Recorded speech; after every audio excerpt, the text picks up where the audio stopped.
نحمدہ و نصلی علی رسولہ الکریم، اما بعد، اعوذ باللہ من الشیطان الرجیم، بسم اللہ الرحمن الرحیم۔ السلام علیکم ناظرین، میں ہوں آپ کا میزبان رانا ارسل محمود۔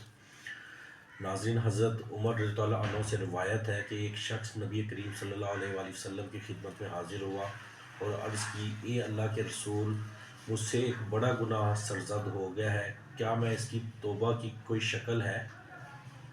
تو آپ صلی اللہ علیہ وآلہ وسلم نے پوچھا کہ تمہاری والدہ حیات ہیں؟ اور ایک دوسری روایت میں اس طرح کے الفاظ ہیں کہ کیا تمہارے والدین حیات ہیں؟ تو اس نے کہا کہ نہیں۔ تو حضرت محمد صلی اللہ علیہ وآلہ وسلم نے پوچھا کہ تمہاری خالہ زندہ ہے؟ تو اس نے جواب دیا ہاں۔ تو اس پر آپ صلی اللہ علیہ وآلہ وسلم نے فرمایا کہ خالہ کے ساتھ اچھا برتاؤ کرو، اس سے تمہارے گناہوں کا کفارہ ہو جائے گا۔